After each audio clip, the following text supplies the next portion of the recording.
lovely. Sitting කොහමද? හුඟ කාලයකට පස්සේ. ඉතින් අද මට පොඩ්ඩක් කතා කරන්න ඕන වෙලා තිබ්බ. මම අද යාළුවෙක් එක්ක කතා කරා. එයා ඉන්නේ ලංකාවේ මේ. රට. ඉතින් අපි දැන් කතා කරපු දේ තමයි අපි කොහොමද අපේ මේක පාලනය කරන්නේ.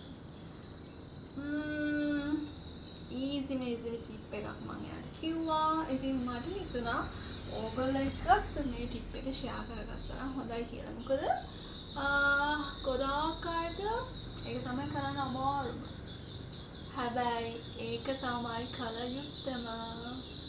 ඒ කියන්නේ ඕකේ වැඩි කතා බහ නැතුව මම මේ ටිප් එක කියන්නම්.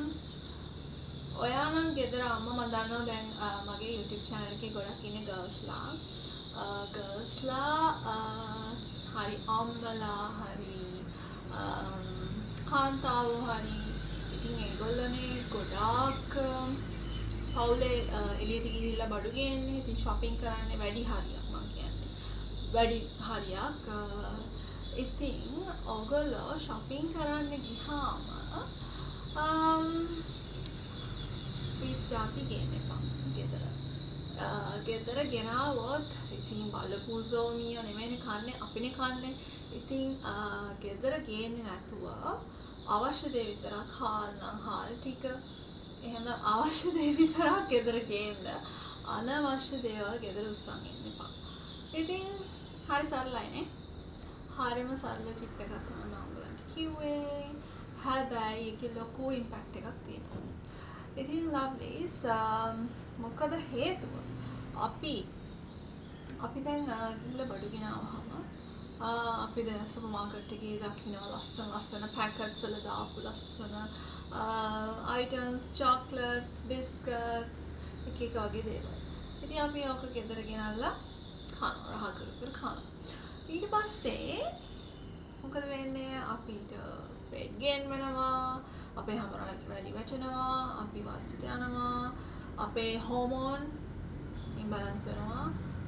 මොනකටත් වැඩිය වර්ස්ම කේස් එක තමයි ඒක. ඉතින් ලව්ලිස් අපි මොකටද අහ කියන ලෙඩ දාගන්නේ? මයින්ඩ්ෆුල් වෙන්න. හැම වෙලේම ඔයා කරන වැඩේ මොකද්ද? ඒකේ හරි තේරුමක් තියනවද කියලා ඔළුවෙන් හිතලා කල්පනා කරලා තීරණය කරන්න. ඒක අපේ පොකට් එකටත් හොඳයි. ගන්න එපා චොක්ලට්ස්, බිස්කට්ස් ඒ වගේ අනවශ්‍ය දේවල් ඒවට එක්ස් වලට යන්නවත් එපා.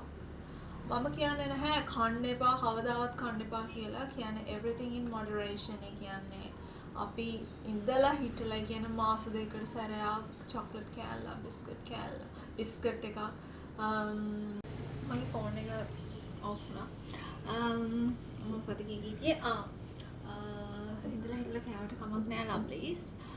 ඒක පුරුද්දක් විදිහට කන්න එපා. මොකද අපි කරන දේවල්, අපි කියන දේවල් අපේ පිටිපස්සේ අපේ බබාලා එනවා. ඒගොල්ලෝ පිටිහා බලාගෙන ඉන්නවා. අපෙන් ගොඩක් දේවල් ඉගෙන ගන්නවා. ඉතින් අපි ඇයි ඒගොල්ලන්ව වැරදි පාරක එක්ක යන්නේ සහ අපි වැරදි පාරක යන්නේ. අපි හරි දේ ඉගෙන ගමු. අපි ඒගොල්ලෝ වෙනුවෙන් මේ කැපවීම කරමු. ගොඩක් දැන් මාකට් එකේ තියෙන දේවල් අපේ බබාලටවත් අපිටවත් සුදුසු නැති දේවල් තියෙන්නේ. ඉතින් ගෙදර හදලා කන්න කේක් උනත් බිස්කට්ස් උනත් ඔයගලන්ට ගෙදර හදන්න පුළුවන්. ඉතින් ඒක නිසා හැමදේම ඉඳලා හිටලා භාවිතා කරන්න පුරුදු වෙන්න.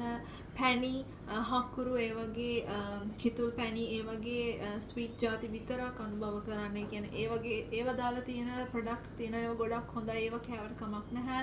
ඒත් ගොඩක් නෙමෙයි. ඉතින් ලව්ලිස් මං කියන දේ ඔයගලන්ට තේරෙනවා. සුපර් මාකට් ගියාම අනවශ්‍ය දේවල් ගෙදර අරන් එන්න එපා. එතකොට ඒකෙන් ඔයගලන්ට පුළුවන් ඔයගලන්ගේ ෆිගර් එක හරියට මේන්ටේන් කරන්න. ඉතින් ආයි මේ වගේ ටිප් එකකින් එන්නම්. බයි. ආදරේ. love you. bye.